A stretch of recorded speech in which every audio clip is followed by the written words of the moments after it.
안녕하십니까. 식도와 위 온라인 토크쇼 12회차 순서입니다. 저는 인제대학교 부산백병원 소화기내과 지삼용입니다. 우리 선생님들 식사는 다 하셨습니까? 추석 연휴가 끝나고 어수선하고 또한 진료에 바쁘실 텐데 이렇게 온라인 강의를 들으러 이렇게 온라인 방송에 참가해 주셔서 감사드립니다. 11회차까지는 서울에서 방송을 하였습니다. 이런 온라인 강의의 특징은 우리 학회에서 발표를 할 때 우리 질문이나 대답이 아무래도 정제된 감이 있죠. 그런데 이런 온라인 토크쇼에서는 여러분들이 궁금해 하시는 것을 솔직히 물어보시고 그리고 우리 오늘 오신 여러 교수님들께서 실제 생활에서 또 실제 진료를 하면서 접하게 되는 그리고 책에 있는 것뿐만이 아니고 실제로 이렇게 진료를 보시는 부분에 대해서 좀 속 시원히 대답을 하시는 자리를 마련해 봤습니다. 그것이 아마 온라인 방송의 특징이 아닐까라고 생각이 됩니다. 오늘 저하고 같이 자장을 맡아 주실 분은 부산대병원의 김광하 선생님이고요. 두 분 연자 선생님을 모셨습니다. 우리 부산에서도 명강의를 하시는 분으로 유명합니다. 첫 번째 강의는 여러분들의 소화기 질환 중에 소화성 궤양에 대한 강의가 있고요. 두 번째는 내시경 관련 강의가 있습니다. 그럼 먼저 첫 번째 소화기 관련 강의부터 시작하겠습니다. 강의의 제목은 잘 낫지 않는 소화성 궤양 어떻게 하죠? 라는 제목입니다. 아마 진료를 보시면서 많이 부딪히시는 문제가 될 건데요. 오늘은 양산부산대병원의 소화기내과에 근무하시는 김수진 교수님을 모시고 강의를 듣고 또한 여러분들의 질문을 듣는 시간을 가져보도록 하겠습니다. 그러면 김수진 교수님 부탁드릴까요? 네, 안녕하십니까. 제가 부산과 울산 사이에 있는 두 산 사이에 있대서 양산부산대병원 소화기내과의 김수진입니다. 오늘 강의는 워낙 많이 알고 계시는 내용이지만 그렇지만 다시 한번 기초부터 전문가 영역까지 제가 설명을 드리면서 여러 교수님들과 함께 토의하는 시간을 가져보도록 하겠습니다. 자, 위궤양을 만났을 때 반드시 피해야 할 것. 이순신 장군이 일본을 대파한 그런 명랑해전입니다. 즉 울들목을 일본이 피했다면 우리나라의 역사가 뒤바뀌어서 암울한 역사가 될 뻔했는데 우리도 또한 이런 피해야 할 위궤양을 만났을 때 중요한 것들이 있습니다. 가장 중요한 것은 바로 악성이냐 양성이냐를 감별하는 것이 되겠습니다. 그래서 위궤양을 만났을 때 가장 기본이죠. 악성을 감별하기 위해서 생금을 한다. 오른쪽 그림은 이게 지저분해 보이지만 여러분 보셔서 알겠지만 조기 위암의 생활사입니다. 그래서 궤양이 나았다가 악화되었다를 반복할 때 반드시 조직 검사를 해서 악성을 배제해야 되겠습니다. 악성이 배제된 경우에도 궤양이 잘 낫지 않을 때 우리가 이제 양성 궤양 중에 치료가 잘 안 되는 궤양을 이제 불응성 궤양이라고 흔하게 얘기하는데 이 증례와 같이 란스톤이라는 PPI를 4개월이나 쓰고 이후로 정량해서 또한 4개월을 썼음에도 잘 낫지 않을 때 정의상으로는 한 8주에서 12주간의 PPI 사용해도 잘 낫지 않을 때 불응성 궤양이라고 얘기를 하게 됩니다. 그러나 앞에서 얘기했듯이 반드시 피해야 될 것이 위궤양 중에서도 악성 위궤양인데요. 예, 이와 관련해서 지삼윤 교수님이 진행해 주실 겁니다. 예, 그러면 이렇게 궤양을 만났을 때 사실은 흔히 우리 실력이 좋은 스님들은 악성과 양성을 구분하는 것이 어느 정도 눈높이가 있을 것 같은데, 처음에 조직 검사를 했을 때 양성이 나오는데 본인이 또 생각을 해보면 악성으로 의심되는 경우도 있고 이런 경우가 있을 것 같습니다. 이럴 때 우리 김수진 교수님은 조직 검사를 언제까지 반복을 하시나요? 네, 이 사실 정답은 없는 얘기지만 개인차가 다 있을 것 같습니다. 제 같은 경우는 적어도 한 3번까지는 해보는 것 같습니다. 그래서 3번까지 계속 양성으로 나온다면, 그리고 모양이 양성의 모양을 보이지 않는다면 이제 반복적인 생검은 이후로 생략해 볼 수 있을 거로 개인적 경험으로 얘기해야 합니다. 기본적으로는 처음 궤양을 보았을 때 첫 번째 실시를 하고, 또한 보통 위궤양 같은 경우는 2달 후에 8주 후에 팔로업을 하게 되죠. 그러면 그때 또 궤양을 하고, 기본적으로는 2번 정도가 기본적으로 조직 검사를 해야 될 것 같고요.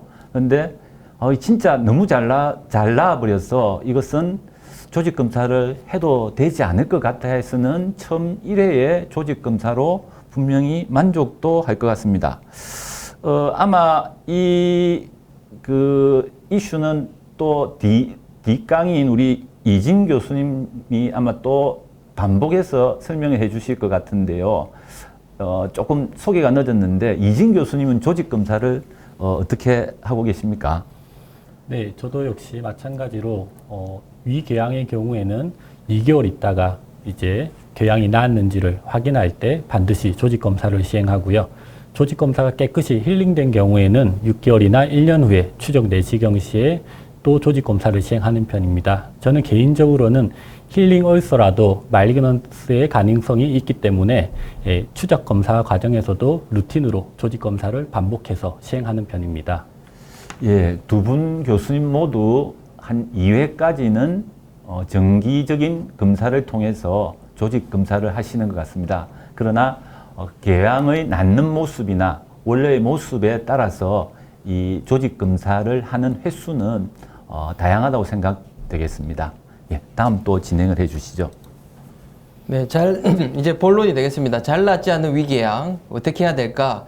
먼저 우리가 무언가를 하기 위해서는 이제 원인을 알아야 될 것입니다. 그래서 적을 알아야 우리가 그 적을 어떻게 이겨낼 수가 있을 건데, 양성 궤양의 그 주 원인은 공격 인자의 증가 또한 방어 인자의 감소, 2가지 요인이 같이 힘을 합쳐서 나타나게 됩니다.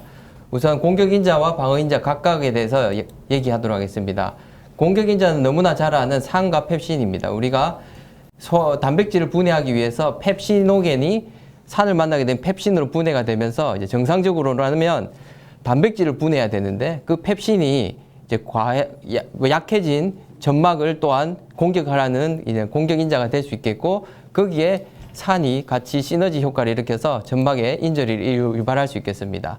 그렇기 때문에 위산은 우리 몸에 반드시 필요한 거긴 하지만, 위산으로 인한 병으로 인해서 그런 병을 치료하기 위한 이 오랜 역사의 약이 있습니다. 그래서 잔탁이라는 약이 있죠. 그러나 요즘은 잔탁이라는 약을 거의 쓰지 않습니다. 요즘은 기본 PPI고 이제 K캡이라는 좋은 약이 나옴으로 인해 가지고 지금은 K캡이 점점 처방량이 늘고 있는 그런 약이 되겠습니다. 두 번째 공격 인자는 헬리코박터 파일로리고, 헬리코박터 파일로리는 잘 아시다시피 위암의 원인 인자이기도 하기 때문에 국내 사람들에게 관심이 아주 많은 질환이 되겠습니다. 그래서 헬리코박터 감염이 됐다 해서 다 병이 일어나는 건 아니고, 헬리코박터의 감염의 경우에 현재 토의하고 있는 주제인 소화성 궤양은 10에서 15% 정도 유병률을 일으킨다 돼 있고, 위암의 경우에는 한 1% 정도 유병률을 일으키는 게 돼 있습니다. 그래서 이런 헬리코박터 치료에 대해서 이제 학회에 좋은 소식들을 깜짝 소개하자면, 2020년 작년에 가이드라인이 새로 개정이 됐습니다. 그래서 아직까지도 삼재 제균이 기본 1차 치료로 다 알고 계시는 분들도 있을 수 있는데 이렇게 여러 가지 1차 치료의 약제가 여러 가지 옵션이 생겼다 알고 계시면 좋을 것 같습니다. 세 번째 공격 인자는 엔세이드가 되겠습니다. 엔세이드는 우리가 잘 알기는 이제 프로스타글란딘 생성을 억제한다고 알고 있지만 그뿐만 아니고 이제 콕스1과 콕스2가 이니비션 됨으로 인해가 보상적으로 록스 패스웨이가 항진됩니다. 그러므로 인해가 생기는 유코트리엔이 인플라메이션과 가스트릭 이로전을 일으킬 수 있는 그런 공격 인자의 한 원인이 됩니다. 그래서 엔세이드 같은 경우에는 우리가 셀렉티비티에 따라서 셀렉티비티가 콕스2로 올라가면 올라갈수록 카디오바스큘라 리스크가 올라가고 콕스1으로 갈수록 카디오바스큘라 리스크가 내려갑니다. 그래서 카디오바스큘라 리스크가 있는 환자에서 엔세이드 사용 시는 나프록센이라는 약을 권유를 하고 있고 이제 얼서를 일으킬 수 있는 위험 환자에 있을 경우에는 셀렉티비티를 콕스2가 높은 약제를 선호하게 되겠습니다. 앞에 환자의 경우인데요. 엔트룸 LC에 게스트릭 얼서가 생긴 환자인데 룰아웃 MPN으로 아스피린을 중단할 수 없는 환자였습니다. 자, 공격 인자의 조절을 어떻게 하나 보도록 하겠습니다. 란스톤이라는 걸 사용함으로 인해 가지고 애시드를 낮춤으로 펩신과 HCl 위산의 활성도를 좀 낮추었고요. 헬리코박터 검사는 음성으로 나왔습니다. 그리고 엔세이드는 아스피린을 중단할 수 없는 상황입니다. 앞에 소개했던 2020년 가이드라인에 보면은 만성적인 로도즈 아스피린 사용자에 있어서 펩틱 얼서 히스토리가 있으면서 제균 헬리코박터의 감염이 없는 경우에 PPI 코세라피를 해라 되어 있습니다. 이 환자의 경우 이 가이드라인대로 잘 치료를 하고 있는 상황입니다. 이런 상황에서 자, 어떻게 해야 될까요? 공격 인자가 잘 되고 있나 한번 고려를 해야겠습니다. 앞에 얘기했듯이 PPI, 란스톤 15mg가 위산 조절을 불충분하게 하고 있을 가능성을 고려해야겠는데요. 먼저 위산을 조절하는 이제 란스톤 12mg로 안 나올 때 어떻게 해야 될까에 대해서 지삼용 교수님께서 진행해 주시겠습니다. 란스톤 15mg이 하프 도시지입니다. 그죠? 네. 실제로는 란소프라졸은 30mg이 원래 자신의 스탠다드 도시지고 우리가 그 PPI로 쓰다 보면 잘 낫지 않는 경우가 생기는데요. 이렇게 앞에서도 여러 가지 경우를 말씀을 하셨는데 실제 우리 김수진 교수님은 이렇게 PPI를 쓰고 나서 이 2달 뒤에 환자를 다시 봤는데 내시경을 팔로우했을 때 낫지 않고 있다. 그럼 어떻게 하시나요? 네, 기본적으로 PPI 도주를 올리게 됩니다. PPI 도주를 올릴 수 있는 약제 중에 가장 좋은 거는 이노엔에서 이제 판매하고 있는 라베프라졸을 20mg BID까지 보험 상황 안에서 사용할 수가 있습니다. 그래서 그거는 근데 기한 제한이 있기 때문에 오래 사용하지 못하고 최대 8주까지 사용할 수 있습니다. 그래서 잘 낫지 않을 때는 하프 도주면 스탠다드 도주, 스탠다드 도주라면 더블 도주까지 고려해 볼 수가 있겠습니다.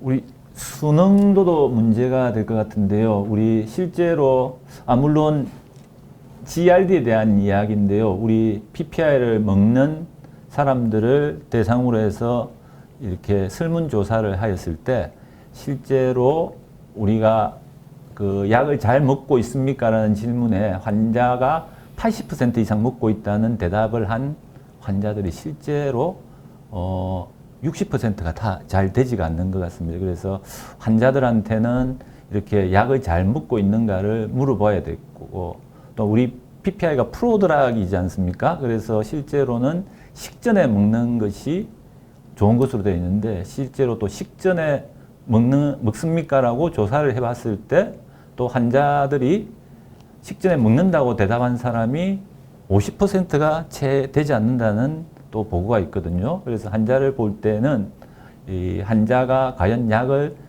레귤러하게 잘 먹고 있느냐, 또한 환자의 이 환자 먹는 시간이죠. 그것도 환자를 보면서 잘 조사를 해보고 또 환자한테 격려를 해줘야 될 것 같습니다. 이진 스님 또 뭐 빠진 내용이 있을까요? 네, 교수님. 일단 궤양이 잘 낫지 않으면 이제 치료적인 면에서 접근할 뿐만 아니라 그 원인이 혹시나 저희가 놓친 게 있는지 다시 한번 평가를 해보는 게 좋을 것 같습니다. 이니셜 평가 때 헬리코박터 파일로리가 없었더라도 그게 위 음성일 수도 있기 때문에 헬리코박터 파일로리를 재검을 하거나 혹은 궤양을 낳지 않게 하는 약물들 중에 엔세이드나 항응고제 이런 거를 환자분이 복용하고 있는지를 확인해야겠습니다. 그래서 다시 한번 그런 궤양을 낳지 않게 하는 원인이 있는지 재평가하고 그에 대한 매니지먼트를 하는 것도 하나의 방법이 될 거라고 생각합니다. 또한 우리 PPI가 주로 간으로 대사가 되고 사이토크롬 P50죠, 그죠? 그게 이제 그 중에서 사이토크롬 2C19 쪽으로 이 대사가 되기 때문에 이쪽으로 대사가 잘 되지 않는 PPI. 아까 우리 김수진 선생님 말씀하셨지만서도 우리 그 인체 내에 들어오면 이 빨리 대사시키는 사람들이 있고 천천히 대사시키는 사람들.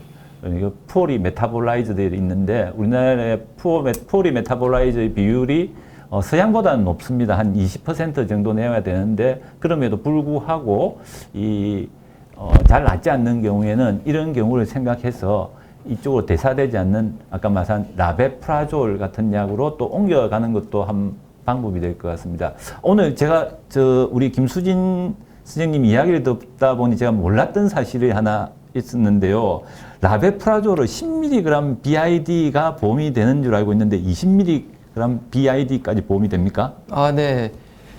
그 참 백병원에 담당하는 선생님 좀 잘 하셔야 될 것 같습니다. 예. 라베프라졸이 20mg BID까지. 그렇습니까? 예. 거드에서 치료가 잘 되지 않는 거드에서 8주간 급여가 되고 하프도즈 BID는 뭐 롱텀하게서도 급여가 가능합니다. 이렇게 온라인 토크쇼를 하다 보니까 네. 저도 배우는 점이 있는 것 같습니다. 네. 예, 김수진 교수님 계속 진행해 주시죠. 네, 그 부산, 울산, 경남 그 헬리코박터 지회장이신 지삼룡 교수님께서 뭐 이렇게 또 좋은 말씀 해주시니까 참 힘이 납니다. 이제 강의를 이어가도록 하겠습니다. 앞에 이제 지삼룡 교수님께서 아주 좋은 말씀 하셨는데 그런 내용이 되겠습니다. 위산 억제제 효과를 증대하기 위해서 고려해야 될 사항으로는 식전 복용 순응도를 잘 지켜야 됩니다. 그리고 사이토크롬 P2C19의 익스텐티브 메타볼라이저에서는 1세대 PPI보다는 2세대 PPI를 사용하도록 하고 있습니다. 그러나 이제 요즘에는 이제 시대가 바뀌었습니다. 이제 KCAP이라는 약은 그러한 단점을 다 보완해서 식전 복용 없이도 사용할 수 있고 사이토크롬 2C19의 패스웨이를 통하지 않기 때문에 익스텐시브 메타볼라이즈에서도 그런 거 고려 없이 사용할 수가 있겠습니다. 두 번째도 이제 이진 교수님께서 말씀하셨는데요. 헬리코박터 감염의 위험성 가능성을 배제해야 되겠습니다. 헬리코박터 검사에 대해서 지삼룡 교수님께서 질문을 진행해 주시겠습니다. 우리가 CLO 음성 환자, CLO는 실제로는 캄필로박터 라이크 오가니즘인데 사실은 레피드 유리아제 테스트죠, 네. 그죠? 내시경을 하면서 조직 검사를 통해서 헬리코박터 검사를 하는 것입니다. 그런데 CLO 이외에도 여러 가지 이 헬리코박터의 여부를 보는 검사가 있을 것 같아요. 그래서 이런 CLO를 했을 때 음성 환자일 때 재검은 또 어떤 걸로 해볼 수 있을까요? 예, 김수진 교수님 계속 진행을 좀 해주실까요? 네, 제 같은 경우는 1차 검사는 CLO보다는 이제 PCR 검사를 많이 하게 됩니다. 근데 보험급여상 PCR은 한 병원에서 1회만 허용하고 있기 때문에 CLO 검사 음성의 환자에서 이제 PCR을 한번 고려해 볼 수가 있겠고요. 기본적으로 이 환자의 경우 위험성 가능성을 배제하는 거기 때문에 하나의 검사보다는 두 가지 검사를 진행을 이제 선호하고 있습니다. 그래서 흔하게 선호하는 검사는 침습적 검사와 비침습적 검사를 시행하는데 비침습 검사로는 뭐 실험, 혈액 검사나 아니면 유리아 브레스 테스트를 하는데 이런 경우는 저는 이제 유리아 브레스 테스트 플러스 시롤로지 또는 PCR 플러스 시롤로지 검사를 할 것으로 생각됩니다. 우리 각 헬리코박터 검사의 테스트 자체가 전부 다 정확도는 90%를 상회하는 것으로 우리 책에는 되어 있습니다. 그런데 우리 CLO가 음성이다 하더라도 다른 테스트에서 양성이 나오면 각종 검사 중에 하나라도 양성이 나오면 그것은 헬리코박터 양성인 궤양이 되거든요. 그런데 지금 보험에서는 두 가지의 검사를 동시에 하는 것을 보험급여로 인정을 해주지 않는 걸로 알고 있거든요. 아까 PCR 검사가 아마도 그 S로 시작하는 모 회사에서 1차 의료기관인 경우에는 한 3만 원 잠깐 밑도는 그 가격으로 아마 의료보험 급여가 환자 부담이 좀 높을 것 같은데 되는 걸 알고 있기 때문에 아마도 우리 대학병원 아니더라도 1차 의료기관에서도 PCR 검사, 헬리코박터의 클래스로마이신 내성 검사를 이용하시는 것이 도움이 되겠습니다. 또 우리 시에로 검사를 할 때 우리 뭐 PPI를 쓰고 있다든가 하는 경우에 그 검사하는 시기가 잘못되어서 위음성이 나올 수도 있을 것 같아요. 그래서 우리 그 검사를 우리 약제를 끊고 언제 하는지 좀 우리 선생님들한테 좀 말씀을 해주시기 바랍니다. 네, 제가 말씀드리도록 하겠습니다. 중요한 얘기인데요. 우리가 위험성을 피해야 되는데 위험성을 일으킬 수 있는 게 이제 PPI와 항생제 그리고 출혈이 있을 때 위험성의 가능성이 올라갑니다. 그래서 출혈이 있다면 피해야 되겠고 지 교수님께서 이제 질문해 주신 약제별로는 PPI의 경우에는 2주간의 휴약기를 최소한 가져야 되고 항생제의 경우에는 4주간의 휴약기를 가지고 검사를 해야 위험성을 피할 수가 있습니다. 2주, 4주 그 골치 아프시죠? 그냥 헬리코박터 제균 치료를 하셨다 그러면 거의 한 5주, 6주 뒤에 검사를 하시면 이런 기간을 외울 필요 없이 무조건 한 달보다 더 이상 한다라고 이렇게 생각하시면 위험성을 이렇게 배제하면서 진단을 하실 수 있겠습니다. 예, 계속 진행 바랍니다. 네, 헬리코박터 학회에 대해서 깜짝 홍보를 하자면요. 이제 일반인 공간에 보면 환자를 위한 질병 안내서 헬리코박터 안내서가 있습니다. 그 안에 보면 헬리코박터의 대표적인 검사에 대해서 소개가 되어 있고 환자에게 이 안내서를 출력해서 보여주셔도 도움이 될 것 같습니다. 그래서 얘기했던 시에로 테스트, 유리아 브레스 테스트 외에도 이제 혈액 한원 검사까지 이렇게 소개가 되어 있는데요. 지삼용 교수님께서 말씀하셨듯이 UBT랑 레피드 유리아 테스트랑 같이 시행할 수는 없습니다. 그래서 시롤로지 검사를 추가로 이제 두 가지 검사 중에 하나 하면서 같이 시행하는 게 제일 나을 것 같습니다. 이제 위험성의 가능성은 UBT의 경우가 가장 낮습니다. 그래서 우리가 모든 가이드라인에서 제균 치료 후에 가장 권장되는 헬리코박터 검사는 유리아 브레스 테스트가 되겠는데요. 지금같이 위험성을 배제하는 상황에서는 꼭 유리아 브레스 테스트보다는 뭐 시에로 테스트나 PCR 테스트를 시행해도 괜찮을 거라고 생각이 됩니다. 자, 잘 낫지 않는 양성궤양의 한 축인 방어인자의 감소에 대해서 이제 얘기하도록 하겠습니다. 방어인자는 잘 아시다시피 프로스타글란딘이라고 얘기를 합니다. 그런데 프로스타글란딘이 결국은 블러드 베슬의 이제 혈류를 조절하는 게 되겠고, 그리고 그 혈류는 결국 세포 재생과 관련이 있습니다. 그래서 어떤 것들이 혈류와 세포 재생에 영향을 끼치고 프로스타글란딘에 영향을 끼치는지 이 위험인자들을 하나씩 보도록 하겠습니다. 우리가 고령인데요. 왼쪽이 젊은 G입니다. 그리고 중간이 나이 든 G, 오른쪽은 G에 혈관을 묶었을 때 저렇게 하이폭시아가 관련되어 있는 세포들의 발현이 증가됩니다. 그래서 나이가 든다는 건 여러 가지로 뭐 좋은 점도 있고 슬픈 점이 있는데 이제 몸의 건강을 생각하자면 이렇게 하이폭시아가 일어날 수 있는 위험이 올라간다. 그렇게 얘기할 수 있겠고요. 그런 나이 외에도 여러 가지 레날 디지즈나 라디오 세라피 그리고 앞에 환자처럼 혈액학적인 이런 문제가 있을 경우에 혈류의 문제나 이런 것들이 생김으로 인해 가지고 방어인자 감소가 생긴다고 생각됩니다. 두 번째 방어인자 감소는 약제가 되겠는데요. 가장 대표적인 것은 엔세이드입니다. 엔세이드는 앞에도 얘기했듯이 공격인자의 원인 한 축이기도 하고요. 방어인자인 프로스타글란딘의 생성을 억제함으로 있어서 그럼으로 인해서 방어인자의 감소도 초래하게 되는 중요 약제가 되겠습니다.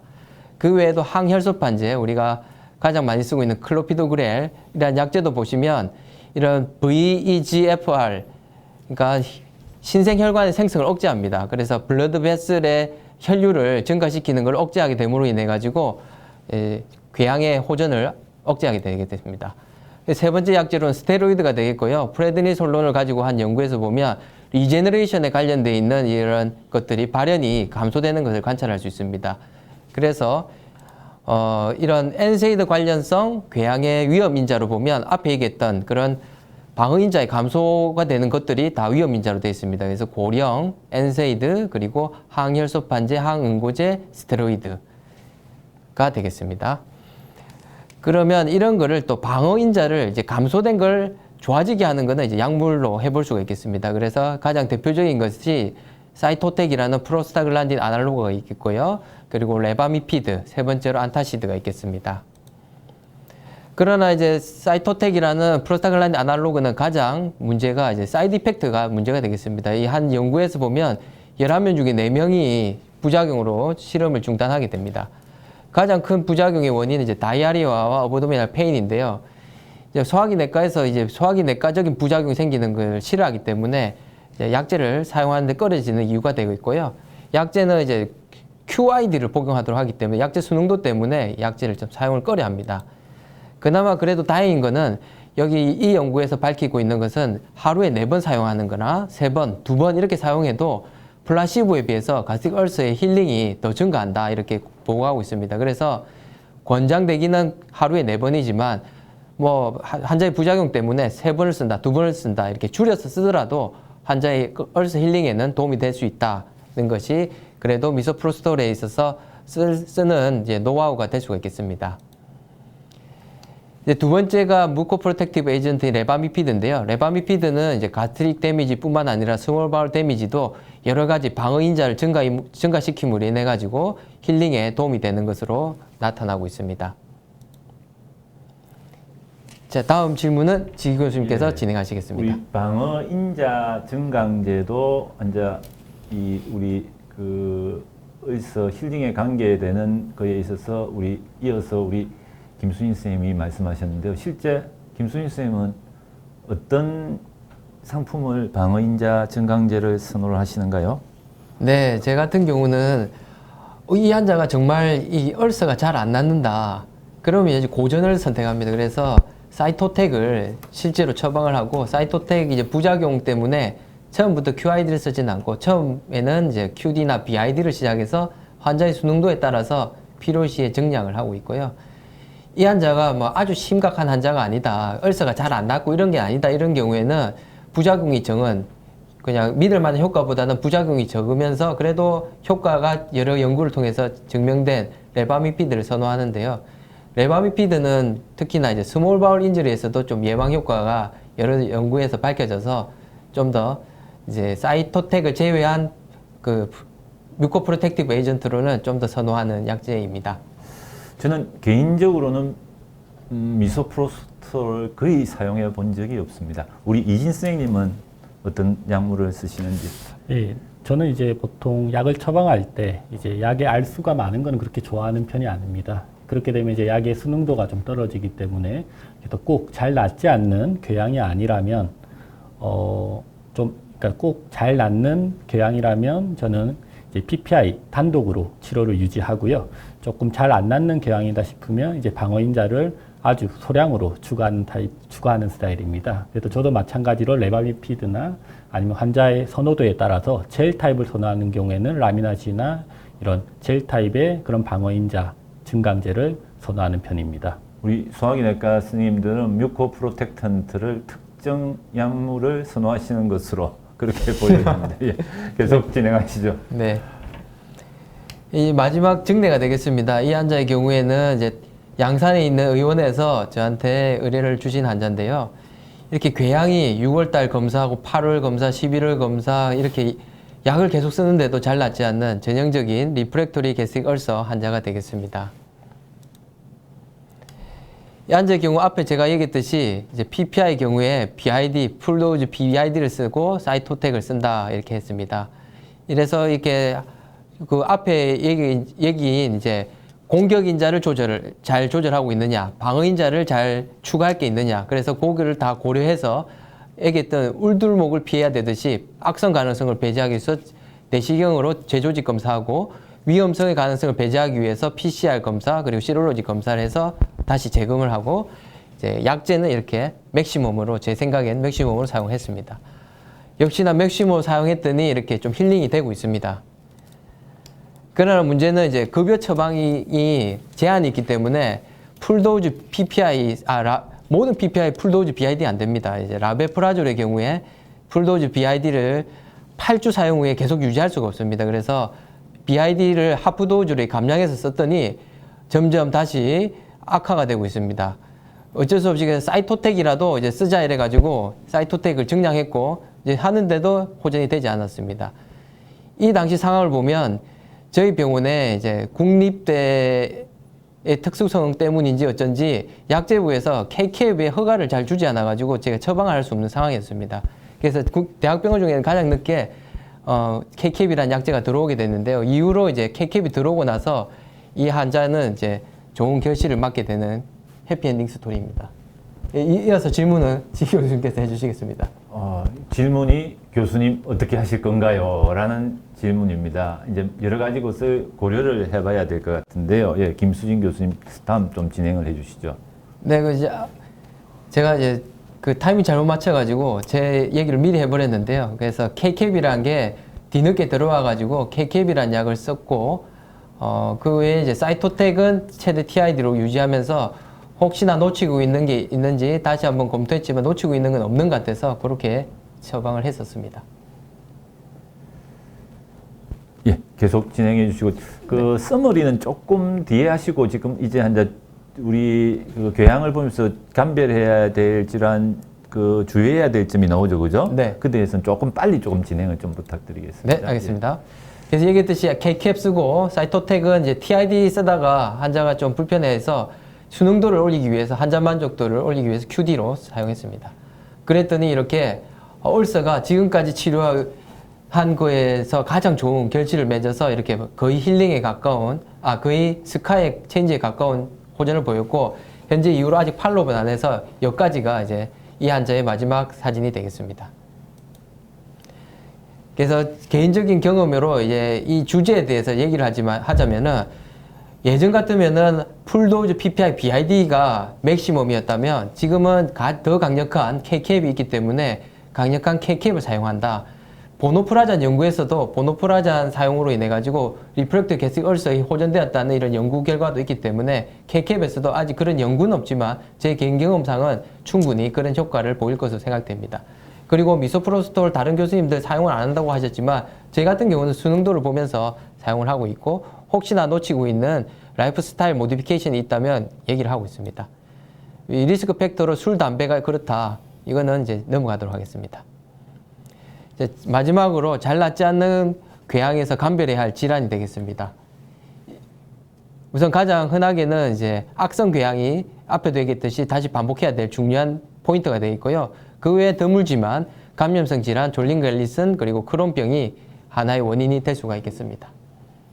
예, 지금 나와 있는 바와 같이 감염성 질환들은 아주 드물지만 우리가 만약 치료가 잘 되지 않는다 그러면 염두에 두고 한번 잘 보시고 특히 TB나 시필리스 저런 경우가 간혹 가다가 이제 그 1차 병원에서 의뢰되어 오는 경우가 있습니다. 그래서 잘 생각하시고 졸린거 에디슨 신드롬은 참 드문 병인 것 같습니다. 예.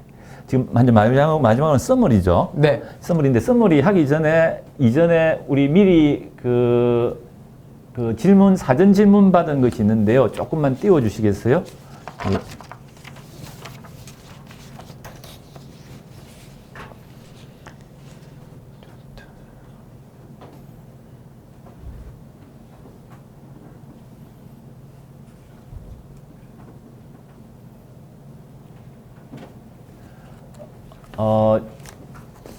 잘 준비가 되지 않는 것 같은데요. 우리 독자들의 사전 질문이 있었습니다. 제가 읽고 우리 글로 보시면 좋을 건데 우리 김수진 쌤 한번 답변을 해보시기 바랍니다.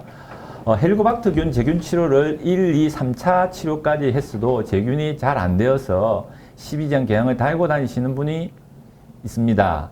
우리 대학병원 교수님도 제균이 잘 안 되어서 어쩔 수 없다고 증상 심할 때 궤양 약물 치료만 하면서 경과 보자고 했다는데 이런 경우에 헬리코박터 파일로리 테일러드 트리트먼트를 국내 대학병원에서 보편적으로 하십니까? 이런 질문이 있었습니다. 네, 제가 답변하도록 하겠습니다. 헬리코박터 페일러드 세라피는 크게 이제 두 가지로 분류할 수 있겠는데요. 이제 클라리스로 내성을 보고 하는 그런 테일러드 세라피가 있고 컬처 베이스드로 하는 테일러드 세라피가 있습니다. 그러나 이제 통상적으로는 앞에 제가 PCR 검사를 한다 했는데 PCR 검사는 클라리스로 내성을 보고 하는 검사가 되겠고요. 그래서 클라리스로 내성에 맞춰서 약제를 선택하고 있고 그렇게 3차까지 했는데도 안 되는 경우에는 컬처 베이스드 세라피를 할 수 있는데, 컬처 베이스드 세라피는 일부 병원에서만 그리고 연구 목적으로 하는 경우가 있기 때문에 대부분 병원에서는 시행하고 있지 않습니다. 덧붙여 조금 설명을 드리자면 1, 2차, 3차 치료 기간을 이 재균 기간을 만약 7일, 10일 하셨다 그러면 2주, 14일까지 늘리는 방법도 한 방법이겠고 또 PPI, 레보플록사신, 아목사실린을 사용하는 3차 세라피도 있을 것 같고 그다음에 PPI와 하이도즈 아목사실린을 쓰는 방법도 있을 것 같습니다. 그래서 방법은 여러 가지가 있기 때문에 1, 2, 3차 외에도 여러 가지 방법이 있다는 것을 한번 우리 가이드라인이나 혹은 이전에 종수를 한번 보고 그렇게 치료를 하시면 되겠습니다. 제가 조금만 더 답변을 드리면, 이 질문에 대한 답변이 안 된 것 같아서 답변을 드리자면, 이 환자의 경우에는 반복적인 헬리코박터 재균이 아주 중요한 환자입니다. 그래서 3차 재균 치료에 실패했더라도 4차 재균을 한번 시도해 보는 것을 제 같으면 선택할 것 같고요.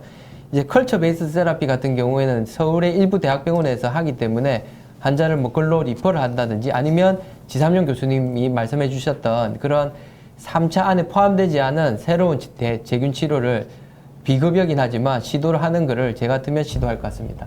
예, 두 번째 질문입니다. 1년을 몇 번 추적해도 증상 없이 H1 스테이지로 유지되는 위궤양의 매니지먼트에 대해 설명해 주세요.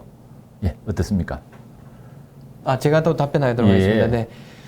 몇 번 추적해도 증상이 없다 하면 좀 마음은 놓이지만, 이게 앞에 얘기했듯이 공격인자와 방어인자가 충분히 조절되고 있는가, 그 다음에 이제 최선을 다한 뒤에 물러나야 될 것 같습니다. 그래서 좀 더 맥시멈하게 조절할 게 있다면 방어인자를 증강하든지 그 공격인자를 줄이든지 아니면 라이프스타일 모디피케이션을 하든지 빠뜨린 게 없는지 확인하고도 그래도 그렇다 그러면 아네미아 생기는지 이런 걸 보면서 경과를 봐야 될 것 같습니다.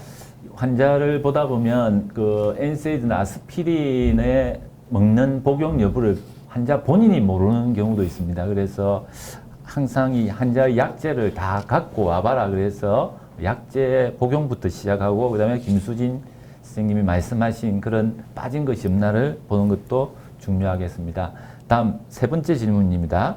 액티브 스테이지와 힐링 스테이지 얼서별로 구분한 난치성 궤양의 흔한 원인과 치료 방법에 대해서 알려주시면 감사하겠습니다. 너무 방대한데요. 좀 줄여서 좀 대답을 좀 해주시죠. 네, 알겠습니다. 이제 액티브 스테이지가 잘 치료가 안 된다, 낭치성 궤양. 그럴 때는 여기에 지금 슬라이드 안 보이죠? 마지막 슬라이드에서 설명드렸던 이런 양성 궤양이 아니라 다른 감염성 질환이나 졸린과 엘리슨, 크론병과 같은 그런 드문 원인에 대해서 고려해야 되겠습니다.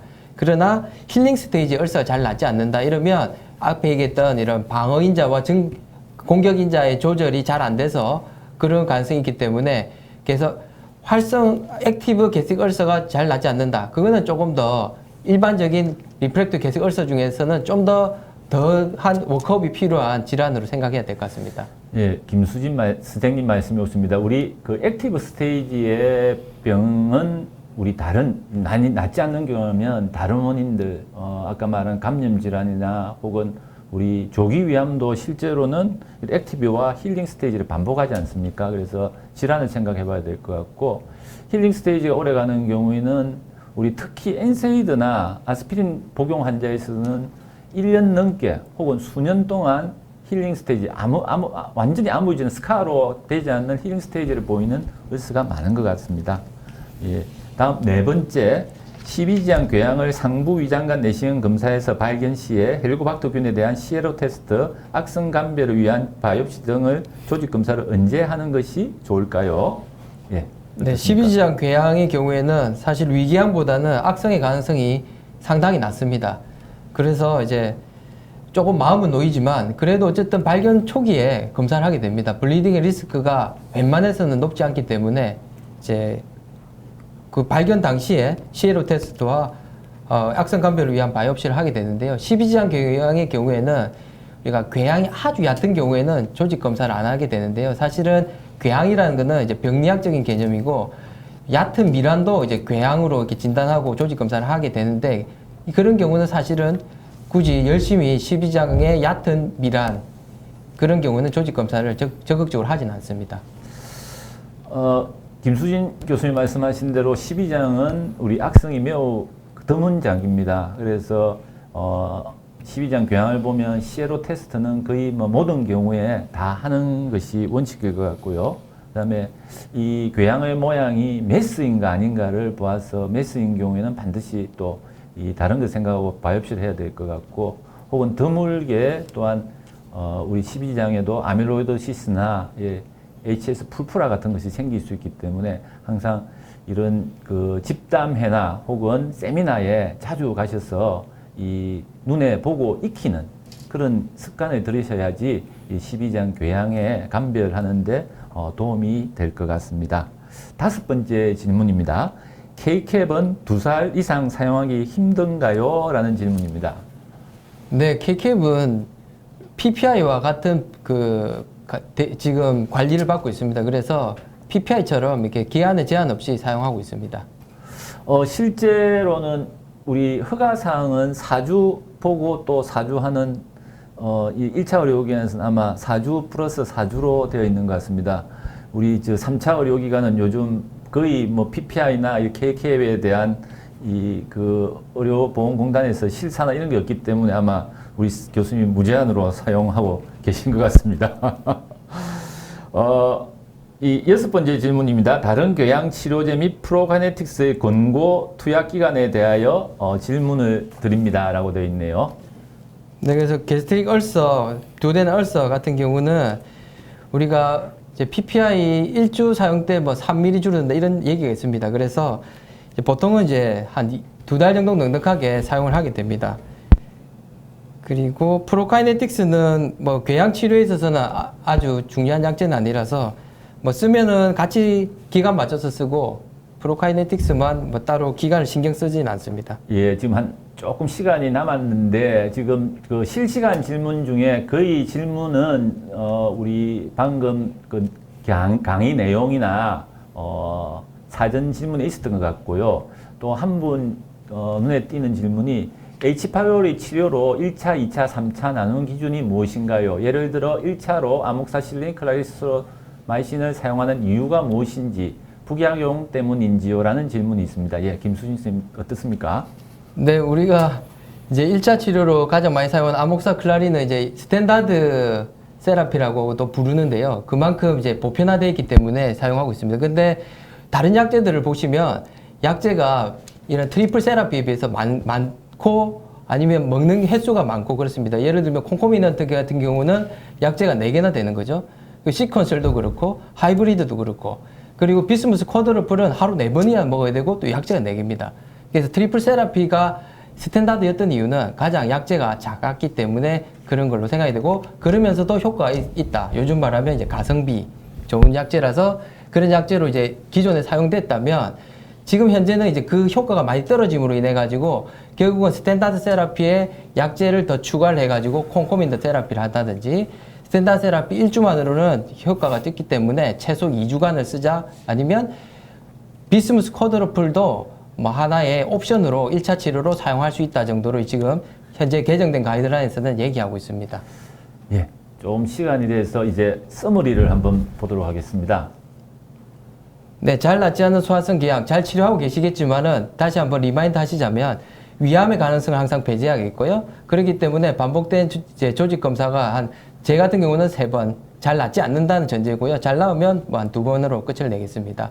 교정할 수 있는 원인, 공격인자, 방어인자를 고려해야 되겠고요. 양성자 펌프 억제제의 경우에는 복약 수능도, 그리고 뭐 익스텐시브 메타볼라이즈에서는 또 이 세컨 제너레이션 PPI 이런 거 고려해야 되는데요. 그보다는 요즘에는 K캡이라는 약이 나왔기 때문에 뭐 여러 가지 고민할 필요 없이 K캡을 선택하는 것이 또 좋은 옵션이 되겠습니다. 그리고 헬리코박터 위험성의 가능성도 항상 고려해야 되겠고, 방어인자 증강시키는 약제는 제 같은 경우는 아까 사이토텍을 얘기했지만은 다른 교수님들 같은 경우는 얘기했던 무코프로텍티브 다른 에이전트를 사용하신다 하시니까 그걸 사용하시면 도움이 될 것 같습니다. 예, 이상과 같이 잘 낫지 않는 소화성 궤양에 대해서 강의를 듣고 질문 그리고 또 답변을 들으셨습니다. 여러분 속 시원하신가요? 예, 잠깐 중간 광고 방송을 보고 두 번째 강의 시간으로 넘어가도록 하겠습니다.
안녕하십니까. 예, 부산대 김가합니다.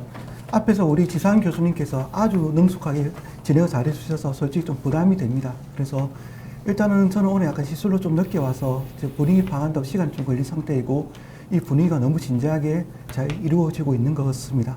그래서 실제로 이러한 토크쇼를 많이 하게 되는데 가장 중요한 것은 격식에 맞지 않고 약간 자유스럽게 한번 우리 의견을 나누는 시간을 가지는 것이 오늘 이러한 토크쇼의 목적이기 때문에 여러 선생님께서도 부담 없이 아주 편한 마음으로 들어주셨으면 하겠습니다. 두 번째 강의는 우리 부산 해운대 백병원에 계시는 이준 교수님께서 상부위장관 병변 조직 검사 백발백중, 실제로 저도 오늘 내시경 검사를 많이 하고 왔는데 실제로 어느 부위에 어떻게 조직 검사해야 될까 항상 고민을 하고 있습니다. 그래서 이 조직 검사는 환자분의 진단과 연관되어 있고 추후에 치료도 어떻게 할 것인가도 가장 중요하기 때문에 아주 실제 임상에서 중요한 팁이 되겠습니다. 이 팁에 대해서 오늘 우리 이준 교수님께서 아주 속 시원하게 그리고 아주 명쾌하게 답변을 드릴 것으로 미처 의심치 않습니다. 이준 교수님 부탁드립니다. 네, 안녕하십니까. 해운대 백병원 소화기내과 이진입니다. 오늘 제가 말씀드릴 내용은 상부 위장관 병변의 조직검사 백발백중입니다. 한 달 전에 2020년 도쿄올림픽이 무사히 마무리되었습니다.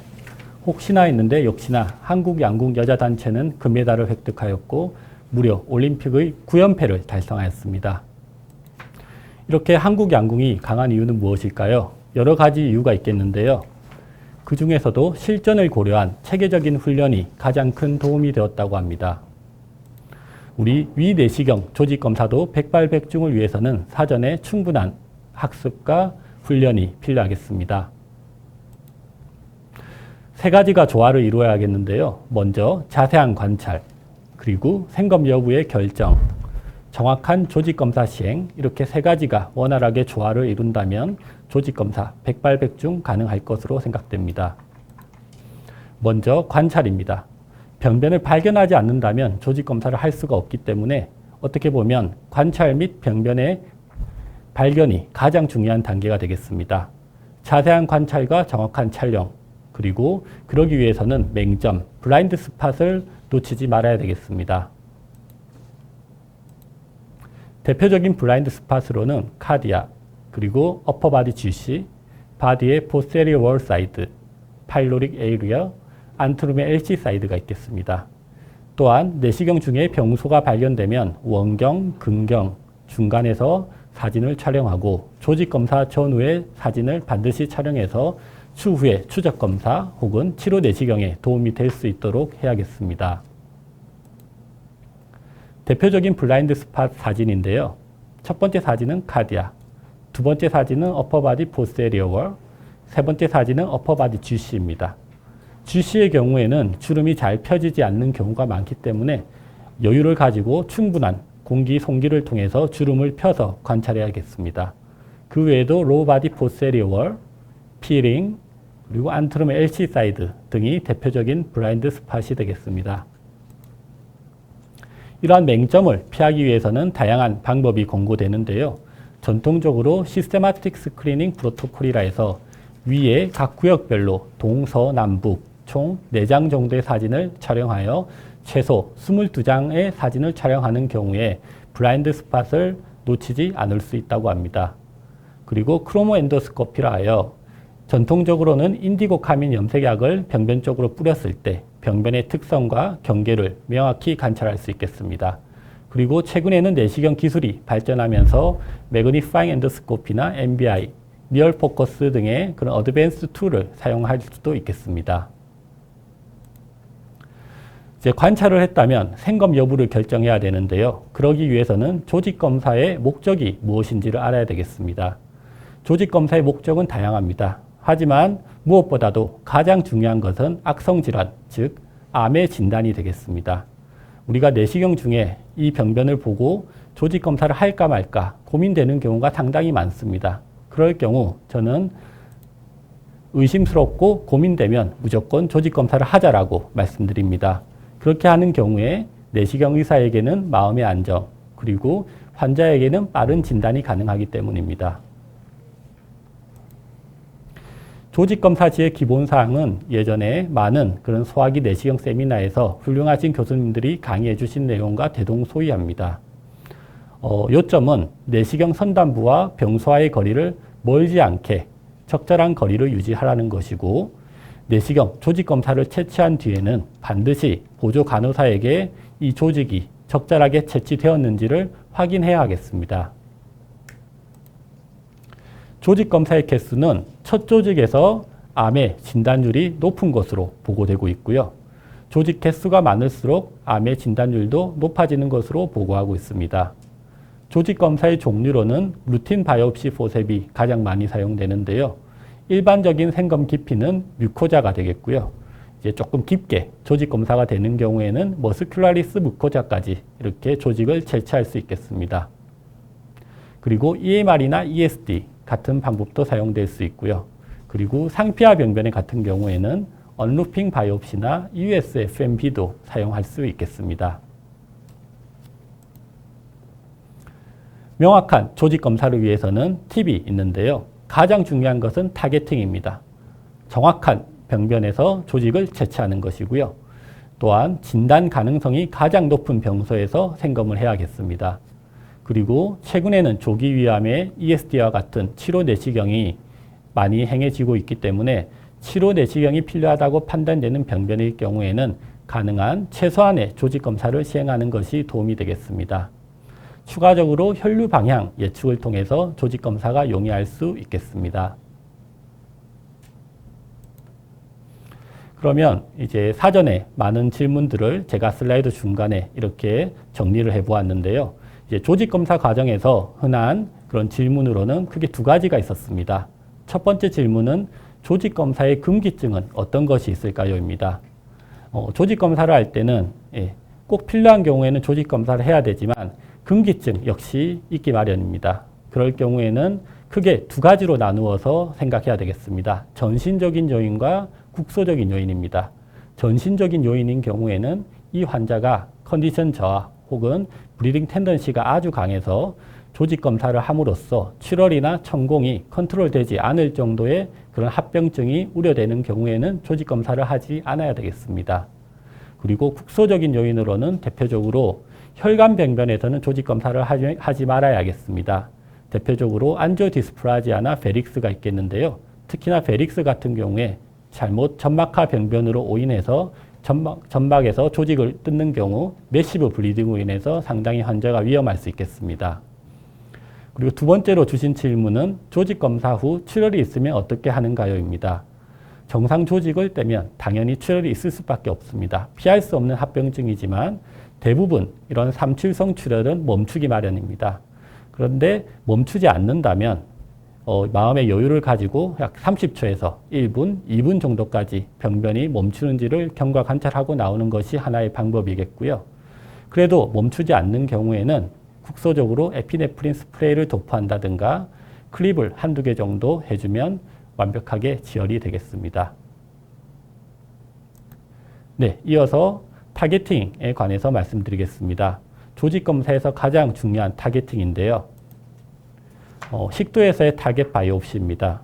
식도에서는 디스플라지아와 같은 프리말리그넌트 레전, 그리고 말리그넌트 레전을 인지해야 합니다. 병변의 관찰 및 평가가 상당히 어려운데요. 그럴 경우에는 MBI나 캡의 도움을 받는 것도 유용하겠습니다. 그리고 병변을 발견했다면 이제 정확한 타겟팅을 해야 하는데요. 식도에서 타겟팅을 하기 위해서는 여러 가지를 고려해야겠습니다. 충분한 송기를 통해서 식도 내강을 펼치고 그리고 심박동 및 호흡을 고려해서 타겟팅을 하는 것이 유용하겠습니다. 케이스인데요. 타 병원에서 이지 정션에 루라 디스플라지아로 방문하신 환자분입니다. MBI와 캡을 이용했을 때 병변의 특징과 범위를 충분히 평가할 수 있겠습니다. 그래서 병변을 관찰한 후에 이렇게 타겟팅을 하였는데요. 이렇게 조직검사 포셉을 오픈하였습니다. 그래서 우리가 조직검사를 해야 할 부위로 이렇게 다가갔는데 최종적으로 조직을 채취할 때는 약간 환자의 호흡에 따라서 이게 빗나갔습니다. 이런 경우에는 타겟팅 미스가 됐고요. 실제로 이 환자의 경우에는 본원 재검에서도 루라 디스플라지아로 나와서 다시 한번 조직검사를 시행하여서 하이그레이드 디스플라지아로 나와서 ESD를 시행한 케이스입니다. 이렇게 타겟팅 미스가 되는 경우는 어쩔 수 없이 있기 때문에 정기적인 그런 쇼터만 팔로우 및 조직검사가 필요하겠습니다. 그리고 식도에서는 감염성 식도염 역시 중요한데요. 대표적으로 헐페스 심플렉스 에스파자이티스와 CMV 에스파자이티스가 있습니다. 이준행 교수님의 엔더투데이에서 발췌해온 사진입니다. 잘 설명해 주셨는데요. 헐페스 심플렉스 에스파자이티스의 경우에는 베시클이 터지면서 이렇게 병변에 변연에 바이러스가 분포하게 되고요. CMV 얼서의 경우에는 베이스에 분포하게 됩니다. 그래서 헐페스 심플렉스 에스파자이티스의 경우에는 병변의 변연에서, CMV 얼서의 경우에는 궤양저에서 조직검사하는 것을 권고하고 있습니다. 위에서의 타깃 바이옵시인데요. 우리가 위 내시경을 하면서 가장 많이 접하는 병변이 바로 위궤양이 되겠습니다. 이렇게 위궤양을 만나는 경우에는 이 병변이 양성인지 악성인지의 감별이 상당히 중요하겠습니다. 그래서 확진을 위해서 조직검사가 필요한데요.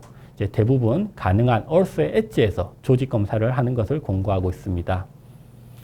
여기도 이준행 교수님의 엔더투데이에서 발췌해온 사진인데요. 이렇게 엣지는 레드 라인, 이렇게 라인을 의미하고요. 마진은 레드 라인을 포함한 이런 여백을 포함하게 되겠습니다. 내시경 사진에서 본다면 이렇게 오른쪽에 라인이 엣지가 되겠고요. 이렇게 엣지를 포함한 공간이 마진이 되겠습니다. 조기 위암의 경우에는 어디서 조직 검사를 하는 것이 좋을까요?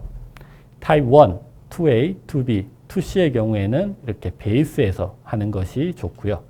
타입 3와 같은 어서레이티브 레전에서는 엣지에서 하는 것이 도움이 되겠습니다.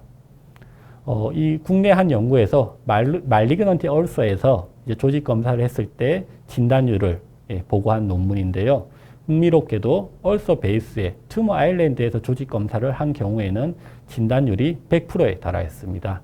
그 외에 마진 그리고 베이스, 팁의 경우에는 60에서 70%의 진단율로 다양하였습니다. 간단한 케이스를 보여드리겠습니다.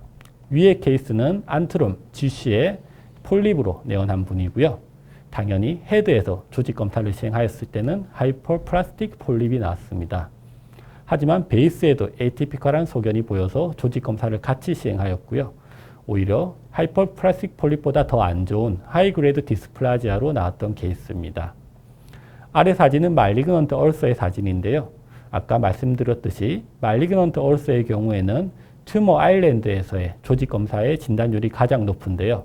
근데 대부분 적지 않게 튜머 아일랜드가 없는 경우가 많습니다. 이런 경우에는 병변의 변연에서 조직 검사를 하는 것이 도움이 되겠습니다. 그 다음 질문인데요. 이제 김광하 교수님께서 이 질문에 대해서 한번 진행을 해주시도록 하겠습니다. 예.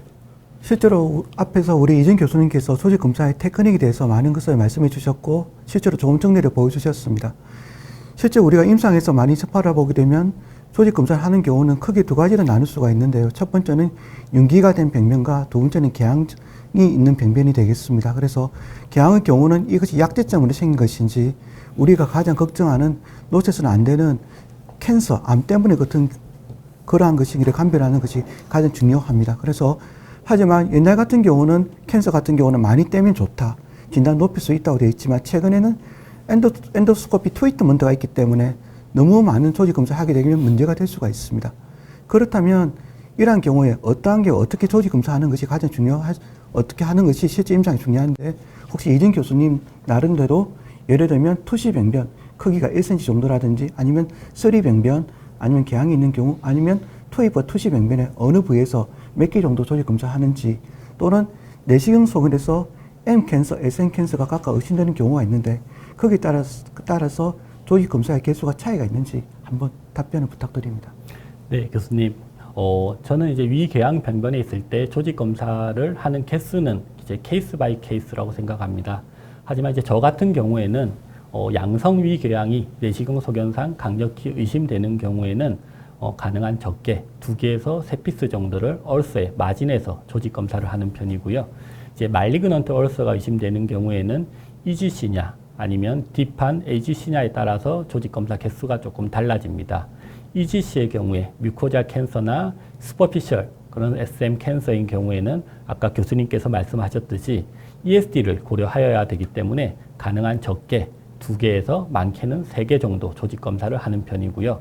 이제 AGC 등 병변이 깊은 것으로 예상되는 경우에는 빠른 진단과 치료가 중요하기 때문에 이렇게 수술이나 항암 치료를 고려해서 가능한 많이 조직 검사를 하고 있습니다.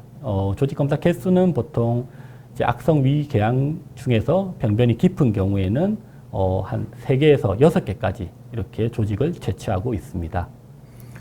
예, 잠시 온라인 질문이 하나 들어왔습니다. 실제 저희 전임미 선생도 저한테 많이 물어보는 질문이 들어와서 한번 이 선생 다시 한번 여쭤보겠습니다. 그래서 아까 이준 교수님께서 아까 말씀해 주실 때 보통 3에서 5cm 정도 거리를 유지하고 보통 수직으로 접근해서 조직 검사를 하라고 되어 있는데 그러한 내시경 조직 검사 접근 방법은 옛날에 내시경이 되게 스티프할 때 이전 내시경 사진에서 그런 경우 사용했을 때 그렇게 조직 검사하는 방법인데 실제로 어퍼바디 포스트리워라든지 그다음에 미러바디 GC 같은 경우에 또 폴립 같은 경우는 조직 검사 하려고 보기든 폴립이 밀리는 경우가 있는데 이때 조직 검사할 수 있는 선생님 나름대로의 팁이 있으면 잠시 소개 부탁드립니다.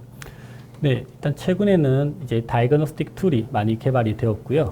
아까 말씀드렸듯이 MBI 그리고 니얼 포커스 등이 개발이 되었죠. 그래서 그걸 통해서 병변 중에서도 가장 메인 레전을 캐치를 해서 가장 적은 개수의 조직 검사를 하는 게 하나의 팁이 되겠고요.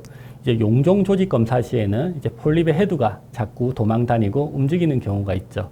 이런 경우에는 마땅히 팁이 있다고 하기는 어려운데 최대한 병변이 이제 도망가지 않게 이렇게 포셉으로 약간 위에서 아래로 누르면서 조직 검사를 하는 경우가 있습니다. 혹시 김광환 교수님께서는 폴립의 헤드가 자꾸 도망가는 경우에는 어떻게 조직 검사를 하시는지요? 예, 일단은 내시경을 접근해서 일단 폴립이 움직이지 않게 가까운 방향에 접근해서 조직 검사를 합니다. 그리고 저 중요한 것은 이렇게 많이 움직이는 경우는 조직 검사를 천천히 하게 되면 밀려나는 경우가 있기 때문에 튕기는 경우가 있기 때문에 보조라로 하여금 조직 검사할 때 좀 더 빨리 잡으라 하게 되면 조직 검사가 도움이 될 수가 있습니다. 그리고 아까 어퍼바리 포스트리월이나 그레이트 커베이처 같은 경우는 실제로 접근이 안 되는 경우가 있는데 그 같은 경우는 캡을 사용해서 접근을 하게 되고 약간 붙여서 포셉을 낸 상태에서 아까 10도 같은 경우는 약간 토크를 하게 되게 되면 어렵지 않게 조직 검사를 할 수 있기 때문에 항상 책에 나오는 것처럼 버티컬하게 3에서 5cm 수직으로 조직 검사하는 방법은 이전의 테크닉과 팁이고 최근에는 내시경이 되게 소프트해졌기 때문에 본인 나름대로 노하우를 하나씩 찾아 나가시는 것이 중요하다고 얘기를 할 수가 있겠습니다. 제가 좀 코멘트를 하자면 이제 전임이 쌤들 바이옵시 하는 걸 옆에서 보면 업다운 그리고 스코프를 밀고 당기는 것만 주로 사용을 하고 있습니다. 그러나 사실 스코프를 보시면 좌우 노브이 있습니다. 좌우 노브를 이용하는 게 이제 손에 안 익어버리면 그게 아무리 세월이 흘러도 그냥 업다운 스코프로만 이게 바이옵시를 하다 보면 이게 약간 어려운 병변에서 접근이 더 어렵게 느껴질 때가 있습니다. 그래서 좌우 노브로 모든 게 해결되지는 않지만 좌우 노브도 자주 사용하는 그런 습관이 생기는 게 중요할 것 같습니다. 예, 아주 좋으신 내용입니다. 제가 한 가지 팁만 더 말씀드리면 저로 초기에는 못 오다가 최근에 ESD 많이 하면서 알게 됐는데 공기 석션을 하는 것입니다. 그래서 초보자 내시경 할 때는 공기를 많이 얻고 병변을 잘 보여야만 조직 검사 한다고 되어 있지만 오히려 석선하게 되면 병변이 생각보다 가까이 오게 되고 조직 검사하기 어렵지 않습니다. 그래서 적절하게 공기의 송기와 흡기를 조절하는 것도 조직 검사 잘하는 하나의 팁이 될 수 있겠습니다. 이준 교수님 계속 부탁드립니다. 네, 알겠습니다. 이번에는 조직 채취가 어려운 부위의 생검에 대해서 말씀드리겠습니다. 아까도 김광환 교수님께서 말씀해 주셨지만 조직 채취가 어려운 부위가 있습니다. 대표적으로 식도, 그리고 분문부 및 상체부 후벽, 그리고 십이지장 중에서는 유문륜 바로 뒤 구부가 되겠습니다. 아까도 간략하게 설명을 해주셨는데요. 이거는 약 30년 정도 된 테크닉이고요. 아직도 널리 사용되고 있습니다. 턴 앤 석션 테크닉이라고요. 아마 대부분 내시경 하시는 의사 선생님들이 알고 계실 건데요. 간단하게 설명드리면 내시경 선단으로 포셉을 이렇게 내밉니다. 그리고는 포셉을 오픈한 뒤에 다시 최대한 회수하게 됩니다. 그 다음에 그 병변에 접근이 어려운 부위로 턴을 한 다음에 점막을 석션하면서 조직을 이렇게 잡게 되는 원리입니다. 이렇게 한다면 식도, 그리고 아까 김강하 교수님께서 말씀하셨듯이 상체부 후벽, 그리고 십이장 구부 등 조직 검사가 어려운 부위에서 조직을 채취하는데 유용하겠습니다. 식도는 대표적인 조직 채취가 어려운 부위고요. 아까 제가 앞번 슬라이드에서 말씀드렸듯이 캡이나 MBI를 이용하고 심박동 그리고 호흡을 반드시 고려해서 타겟팅을 하여야 하겠습니다.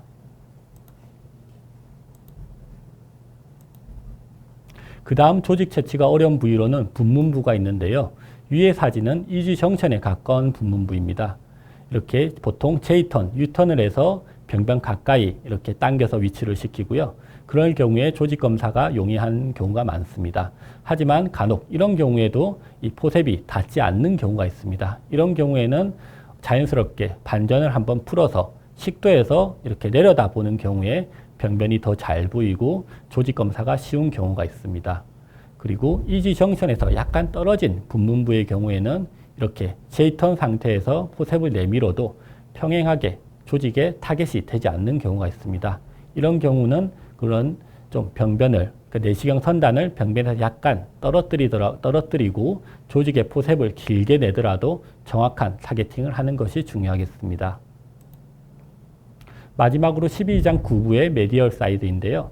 이 환자의 경우에는 파일로루스 바로 뒤에 12장 메디얼 사이드의 병변이었습니다. 이렇게 포셉을 아무리 내밀어도 평행하게 가기 때문에 조직 검사가 불가능합니다. 이런 경우에는 아까 김수진 교수님께서 간단하게 설명해 주셨지만 너브를 이용해서 레프트 턴을 시킨 다음에 조직 검사를 하는 게 하나의 팁이 되겠고요. 그리고 캡을 이용해서 점막을 젖히면서 병변을 보거나 조심스럽게 이렇게 반전을 하는 경우가 조직 채취가 좀 더 용이하겠습니다. 조직 검사의 한계인데요. 크게 세 가지가 있습니다. 첫째는 타겟팅이 안 된 경우, 두 번째는 내시경 소견과 병리 결과가 불일치하는 경우, 세 번째는 병리 결과가 애매모호하게 나오는 경우입니다. 가장 많이 접하는 경우인데요. 병리 결과에서 비정형세포, 에이티피컬 셀이 나오는 경우 좀 항상 고민에 빠지게 됩니다. 에이티피컬 셀은 크게 디스프라지아와 에이티피아 두 개로 구분이 되겠는데요. 이렇게 애매모호하게 나오는 경우에는 반드시 병리과 의사와의 원활한 소통이 필요하겠고요. 그리고 적절한 추적 검사, 그리고 필요한 경우에 진단적, 내시경적 절제 및 수술이 고려되어야 하겠습니다. 네, 그 다음 또 흔한 질문을 제가 정리해 보았습니다. 일반 저희는 조직 검사에서 보통은 코로니 인플라메이션, 그다음에 메타플라지아가 나오는 경우가 있고 캔서를 나 로그레이 디스플라지아 데피니트 주는 경우도 있지만 금방 이진 교수님께서 말씀하신 것처럼 디제너티브 아티피아, 아티피컬 셀이 보인다고 나오는 경우가 있습니다. 이때가 실제 임상에서 가장 큰 문제가 될 수가 있는데 이러한 경우에 물론 병리 소견과 조직 의사와의 서로 얘기를 해서 감별하는 포인트도 있지만 혹시 내시경을 통해서 선생님 나름대로 이것은 리제너티브 아티피아라 아니면 요거는 캔서에 가까운 쉽게 말하면 아데노마소스 아티피아나 캔서 아티피아를 구분할 수 있는 팁이 있는지 좀 부탁을 드립니다. 네, 이렇게 내시경 소견이 악성 가능성이 높은데 병리 소견이 모호하게 나온 경우가 항상 고민이 되는데요. 이런 경우에는 저는 김강환 교수님께서 말씀하신 대로 내시경적 소견을 가장 중요시합니다. 그래서 이게 비나인 얼서의 가능성이 있는지 말리그넌트 얼서의 가능성이 있는지를 판단한 후에 말리그넌트 가능성이 높다고 판단되는 경우에는 바로 재검을 하는 편이고요. 양성의 가능성이 높은 경우에는 1개월에서 2개월 후에 한번 조직 검사를 하고 그 다음에 그 결과를 보고 다시 추적 기간을 잡는 편이고요. 김강하 교수님께서 질문 주셨던 이제 내시경적 소견으로 어떻게 감별하는가인데요. 양성 위궤양과 저는 악성 위궤양과의 그런 감별점을 이용하는 편입니다. 이렇게 궤양이 있을 때 이제 주위에 이제 점막의 곤봉지 모양이 보이거나 경계가 일레귤러하거나 이렇게 표면이 좀 울퉁불퉁한 노듈라 레전을 보이는 경우에는 악성의 가능성이 높다고 생각해서 저는 가능한 바로 조직 검사를 하는 편입니다. 혹시 개인적인 말씀을 좀 드리자면 우리 그 어티피아 방금 이진 선생님이 말씀하신 대로 항상 내시경이가 보는 조직 병변의 우리 내시경 병변의 모양이 제일 중요할 것 같습니다. 내시경 모양이 악성이 의심될 때는 우리 바이옵시 결과가 파솔로지가 나오자마자 의심이 된다 그러면 바로 재검을 실시를 해야 되겠죠, 그죠? 그리고 어느 정도 내시경 모양이 괜찮다고 생각되는 경우는 딜레이를 시키는 경우도 있습니다. 이 외적인 문제가 되겠는데요. 외적인 문제로는 환자와의 랍보가 중요할 것 같습니다. 제 개인적인 경험으로는 한 6개월 동안 7번 조직 검사를 한 환자가 있습니다. 환자가 온 것은 블리딩 펩틱 가스틱 울사로 와서 내시경을 했는데 첫 내시경이 이제 울서가 나오고 그다음에 어티피컬 셀이 나와서 의심돼서 그냥 바이옵시 결과가 나오자마자 일주일 뒤에 또 조직 검사를 했는데 또 리제너티브 어티피아 환자하고 부단히 이야기를 했는데 저는 이제 모양이 그래서 에이짓이라고 생각했는데 환자는 자기는 암이 나올 때까지 절대로 수술 안 한답니다. 그래서 환자를 설득하고 해서 근데 환자도 저를 잘 따라줘서 뭐 6개월 동안 뭐 내시경을 7번 했습니다. 그 환자가 잘 따라줬기에 망정이지 안 그렇으면 그 환자가 또 우리 김강하 선생님이나 이렇게 딴 데로 갈 수도 있었겠죠, 그죠? 환자의 랍보도 중요하고 환자 모양이 의심된다 그러면 내시경은 저는 즉각적으로 하는 편이고 우리 아마 경북대의 논문으로 생각됩니다만 저렇게 리제너티브 어티피아가 나왔을 때의 향후 이제 프로그노시스에 대해서 조사를 했었는데 50% 정도는 양성 질환이 나오고 나머지 50%는 아데노마나 캔서가 나왔다는 그런 논문이 있거든요. 그래서 항상 그 어티피아를 볼 때 우리 그 선생님들은 항상 얼럿하게 생각하고 제일 중요한 것이 우리 말씀하셨다시피 우리 내시경 조직 소견을 제일 중요시해야 된다고 생각합니다. 김강하 교수님 생각이 어떠신지요? 예, 100% 지상 교수님 말씀에 동의합니다. 그래서 지금 질문도 갑자기 아티피아 질문이 많이 나오고 있습니다. 그래서 실제로 얼서가 있는 아티피아 같은 경우는 얼서 자체가 우리가 내시경 절제 정증이 되지 않기 때문에 일단 파일러로 해서 결국 캔서가 나오면 수술 쪽으로 가는 거니까 실제 임상에서는 소화기내과 입장에서는 큰 문제가 안 되고 실제로 저희들이 가장 어려운 것은 이로전 같은 병변이 있을 때 조직 검사를 했을 때 여기 아티피아가 나왔을 때 그냥 재생성 아티피아인지 아니면 전환기 아티피아가 감별하는 것입니다. 그래서 제 개인적인 경험은 일단은 이런 주변하고 동등한 병변이 있는가를 먼저 보는 겁니다. 그래서 주변에 동등한 이로전 같은 많은 병변이 많다면 그것은 리제너티브 아티피아 가능성이 좀 있습니다.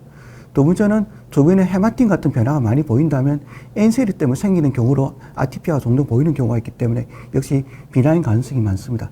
세 번째는 주변의 점막이 아토피아 메타플라지가 있는 부위, 우리가 말하는 캔서가 잘 생기는 부위에 만약에 아티피아가 있다면 아데노마나 그런 가능성이 좀 있고 그 반면에 우리 F라인 내부 그러니까 결국 아토피가 없는 부위에 지치 사이드, 지치나 바지 지치 사이드 쪽에 보통 아티피아가 나온 경우는 대부분 리젠시티브 아티피아입니다.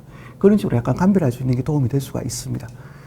실제로 우리 아티피아가 있으면 질문이 들어왔는데 결국 ESD가 필요한 경우가 있는데 그래서 이렇게 선생님께서 이런 아티피아 나올 때 ESD를 절대적으로 하시는 것인지 아니면 팔라분이 레코멘드 하실 것인지 또 ESD를 만약 했을 때 선생님 개인적인 경험을 봐서는 어느 정도에서 뭐 디스플라지아 캔서가 나왔는지 부탁드립니다. 네. 좋은 질문인데요. 제가 다음 PPT에서 예. 조금 강의를 하면 아마 중복되는 부분이 있는 것 같습니다.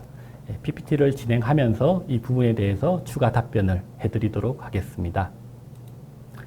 간단한 케이스 2개를 마지막으로 준비했는데요. 첫 번째 케이스입니다. 로우바디 GC에 약간 발적을 동반한 편평 한볼 점막병변이 있었습니다. 타 병원 조직 검사에서 Atypical Fused Gland로 내원하였습니다. 역시 바로 위 내시경 일정을 잡고 조직 검사 재검을 시행하였고 조직 검사 결과 A few atypical gland가 나왔습니다.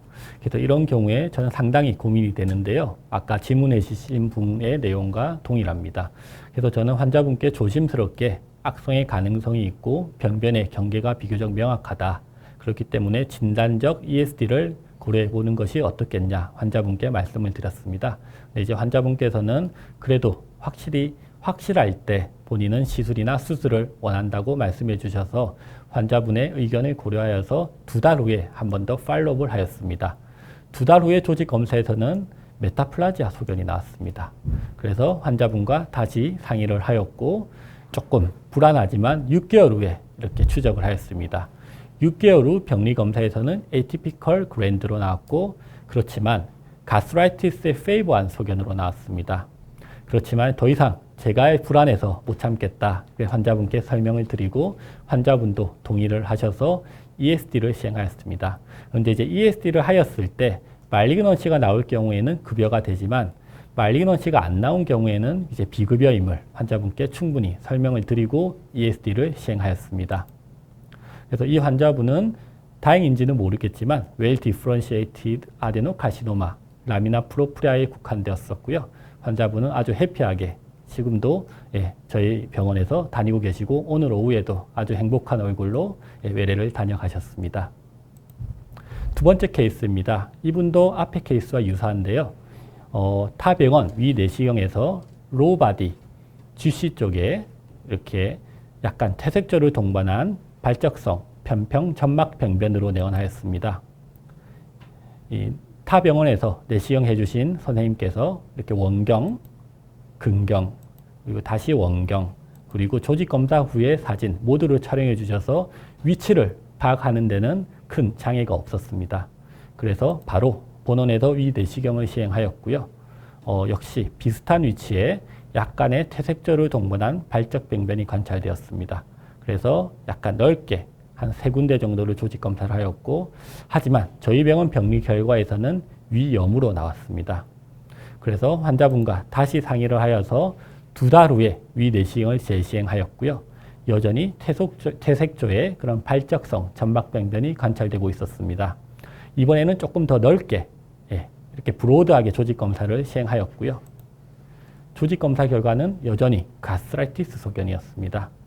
그래도 불안하기 때문에 환자분과 상의해서 간격을 6개월로 늘리지 않고 다시 한 번만 2개월 후에 하는 것으로 상의를 하였고 2개월 후에 위 내시경상에서는 다발성의 밀환과 발적이 이렇게 브로드하게 나타났습니다. 그래서 이번에도 브로드하게 조직 검사를 총 5군데에서 시행을 하였고요. 흥미롭게도 5군데 모두에서 시그널 링셀 카시노마가 진단되어서 서브토탈 가스렉토미를 시행하고 완치된 케이스입니다. 이 두 케이스로 보았을 때 이제 조직 검사가 에이티피컬 셀로 모호한 경우에는 환자와의 충분한 상의를 통해서 쇼텀 팔로업을 고려해야 되겠고요. 그리고 필요한 경우에는 과감하게 진단적 ESD를 시행하는 것이 좋을 것 같습니다. 금방 아주 좋은 정리, 두 정리를 보여주셨습니다. 특히 두 번째 정리 같은 경우는 저희가 임상에서 꼭 놓치면 안 되는 시그널 링셀이라는 점에서 아주 교훈적이고 시사하는 바가 크다고 생각이 듭니다. 그래서 일단은 이정 교수님께서 다이그노스 ESD에 대해서 말씀드렸고 실제로 저도 많이 하고는 있는데 일단 제가 여러 선생님한테 말씀을 드리고 싶은 것은 우리가 암을 찾을 때 항상 저희 두 가지를 보고 합니다. 첫 번째가 색조고 색깔이고 두 번째는 형태입니다. 그래서 이런 색조와 형태가 옛날 내시경 같은 경우는 멀리 보이지만 최근에는 해상도가 많이 좋아지고 최근에 리얼포커스 같은 경우는 40배 정도 확대가 되고 또 MBI 파이스 또 아이스캔 같은 여러 개의 이미지 렌스 엔도스코피가 있기 때문에 약간 근접해서 보게 되게 되면 특히 구조적인 마이크로 서비스 스트럭처의 이상 소견도 볼 수가 있기 때문에 이러한 소견이 오히려 저희들 이 병변이 다행으로서 ESD 해야 될지 아니면 그냥 팔랍 해야 될지 조직 검사 다음에 한 달 뒤에 할지 6개월 정도 뒤에 할지 약간 보시는데 약간 도움이 됐을 겁니다. 그래서 내시경은 너무 멀리만 보지 말고 가까이 보시는 게 도움이 됐을 것 같습니다. 그리고 아까 RTP에 대해서 아까 말씀을 드렸는데 가끔씩은 우리가 ESD 하기 전하고 ESD 하고 난 다음에 조직의 불일치율이 많게는 30~40%까지도 보고가 되고 있는데 혹시나 로그레이스 하이그레이드, 그다음에 로그레이스 캔서, 또 하이그레이드 캔서가 있는 경우도 있지만 거꾸로 캔서가 강력히 의심되는데 시술해보면 노투머 오래 떨어지는 경우가 있는데 이러한 경우는 선생님께서 환자분한테 어떻게 설명하시는지 하고요. 만약에 그런 경우를 해석을 어떻게 해야 될지 한번 개인적인 경험을 좀 부탁드립니다. 약간 어려운 질문이 죄송합니다. 네, 아닙니다. 네, 좋은 질문 감사드립니다. 아까 제가 보여드렸던 케이스처럼 ESD를 하고 난 뒤에 오히려 슈퍼피셜 캔서로 나와서 완치가 된다면 환자는 오히려 해피하고 저희도 설명하기도 용이하지만 의심이 돼서 ESD를 했는데 가스트라이티스로 나오면 정말 곤란한 경우가 있는데요. 그런 경우에는 저는 이제 환자분께 예전에 있던 병변이 아주 작았다.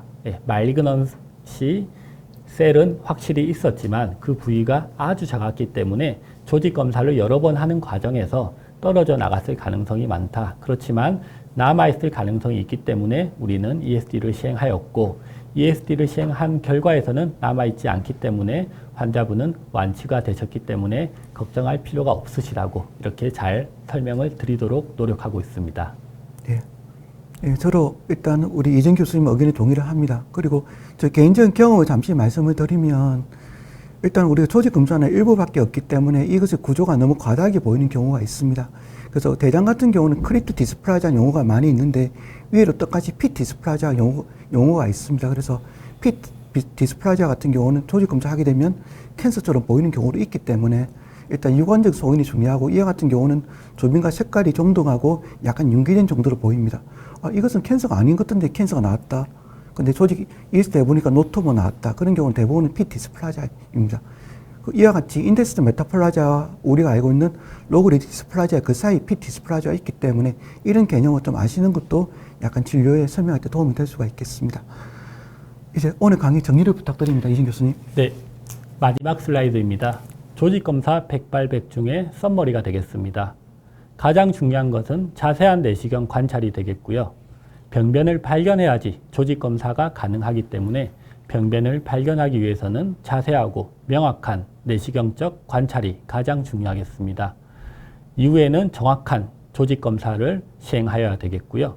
그리고 아까 말씀드렸듯이 조직검사의 한계도 분명히 있기 때문에 조직검사 결과가 모호한 경우에는 반드시 병리과 의사와 원활한 소통을 하고 환자와의 라포를 형성해서 적절한 추적 내시경 검사 시기를 결정해야겠습니다. 이상입니다. 제가 조금 얘기를 보태면 아티피아 나왔을 때 이제 다이그노스틱 ESD 해가지고 그러면 비급여 처리를 한다는데 제 같은 경우는 선호하는 게 ESD보다는 EMR을 하게 되는데요. 뭐 EMR 병변이 작은 경우에는 뭐 언더워터 EMR이나 그냥 EMR 해도 되고 병변이 큰 경우에는 스네어 팁을 이용해서 그거를 나이프처럼 사용해서 사실 테크닉적으로는 ESD인데 그 사용하는 액세서리를 이제 EMR 때 사용하는 스네어를 이용해서 그 내시경 절제를 시행하면 급여로 EMR을 하는 경우가 종종 있습니다. 예, 아주 좋은 팁인 것 같습니다. 하지만 그와 같은 경우는 약간 문제가 생길 수 있는 것이 만약 병변이 크다. 그래서 만약 EMR로 컴플리트 세팅이 안 될 가능성이 있기 때문에 그 같은 경우는 추후에 리-ESD가 필요한 경우도 있기 때문에 그런 경우 김수린 교수님 말씀도 팁이 될 수가 있고 그 반면에 그 본인의 내시경 소견을 봐가지고 본인 나름에서의 경험에 의해서 시술을 선택하는 것도 하나의 좋은 방법이 될 것 같습니다. 한 2분 정도 남았는데 제가 좀 예. 오늘 말씀하십시오. 저 내용이 조직 검사의 내용인데 ESD나 이런 내용이 너무 좀 강조를 한 것 같아서 만약 보시는 분들이 저 일반 선생님이나 1차 의료기관 선생님들이 있으시다면 조금 괴리감이 있었을 것으로 생각하는데 요즘 내시경이 워낙 좋다 보니까 이 내시경 소견에 이런 저런 내용이 들어가도 괜찮을 것으로 생각됩니다. 조직 검사를 하실 때 블리딩을 참 겁내하시는 스님들이 많으신 것 같습니다. 특히 식도 부분이 그렇다고 생각하는데요. 저희 병원에 주로 보면 식도의 조직 검사를 안 하시고 보내는 그 1차 의료기관 스님도 계시는 것 같아요.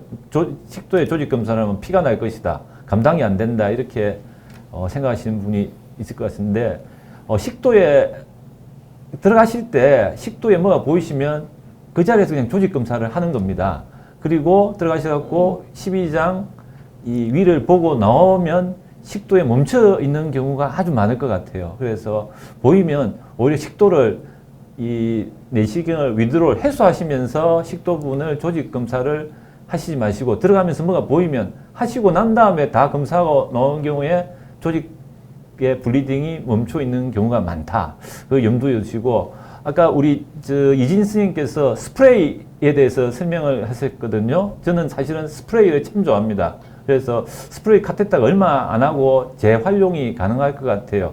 뭐 이오가스 사례가 재활용이 지금 뭐 의료보험 문제가 또 생길 것도 같은데 스프레이 카테터를 사용하시면 이렇게 우리가 인젝션이나 그 헤모크립 사용하는 데는 사실상 조금 부담이 되실 것 같습니다. 그 가격 면에서도 있어서 그렇고 1차 의료기관에 계시는 분들은 이런 인젝터나 이 헤모클립이 부담이 되실 것 같은데 그런 경우에는 이 스프레이 카테터를 준비해 놓으셨다. 에피네프린을 1대 10만입니까? 그 정도에 하고 스프레이를 계속 뭐 뿌리신다 그러면 거의 제 같은 경우에는 90% 이상 블리딩이 다 치유되고 있기 때문에 스프레이 카테터를 사용하시는 것이 이 블리딩에 대한 이 불안감을 해소하는 또 한 방법이 될 것 같아서 우리 팁으로 말씀을 좀 드려봅니다. 예, 아주 좋은 팁 감사합니다. 제가 부가적으로 식도에 대해서 한 번만 더 말씀을 드리면 지상 교수님께서 중요한 팁은 다 말씀을 드렸습니다. 식도는 아시다시피 하부식도 같은 경우는 팔리세르 뱃슬이 있기 때문에 조직 검사하게 되면 브리딩이 생기지만 대부분은 베인 브리딩입니다. 문제가 되지 않습니다. 그래서 저희 식도의 ES를 제가 종종 하는데 식도 ESD 같은 경우는 딜레이드 블리딩 1% 미만이고 스토마 같은 경우는 5에서 10%가 됩니다. 그렇기 때문에 식도는 조직 검사할 당시에는 피가 많이 난다고 생기지만 실제로 뒤에 응급실에 다시 내원하는 딜레이 브리딩은 거의 없습니다. 그렇기 때문에 식도 조직 검사할 때 너무 걱정을 안 하셔도 되실 것 같습니다. 아마 오늘 준비한 시간은 여기 다 끝난 것 같습니다. 좀 더 저희를 얘기를 좀 더 나누고 싶고 지금 또 옆에 김순인 교수님도 질문하려고 어깨가 엉덩이가 덜컹덜컹 하신데 일단 오늘은 여기까지 해야 될 것 같고요. 아마 다음에 지금 10월 20일 날 또 다른 모임이 또 이 자리가 또 있을 예정입니다. 그때 또 다시 한번 재미있는 토크와 또 실제 임상에서 도움이 되는 토크를 나누도록 하겠습니다. 지상 교수님 마무리 부탁드립니다. 원래 계획상에서는 김광학 교수님이 하시기로 되어 있는데 저한테 미루시는군요. 예, 저희 부산에서 하는 우리 식도와 위 온라인 토크쇼는 10월 20일 날 두 번째로 13회차가 예정되어 있습니다. 그리고 요 모임의 토크쇼에 이어서 바로 식도질환 내시경 아틀라스 온라인 출판 기념회가 진행되겠습니다. 예, 조금만 기다려 주시고 오늘 저희 자장 2명과 우리 연자 2명이 모두 이렇게 그 강의와 질문 또 이야기를 했는데 여러분들 진료를 보시는데 얼마나 많은 도움이 되셨는가 많은 도움이 됐으면 고맙겠습니다. 예, 이상 오늘 토크쇼는 마치도록 하겠습니다.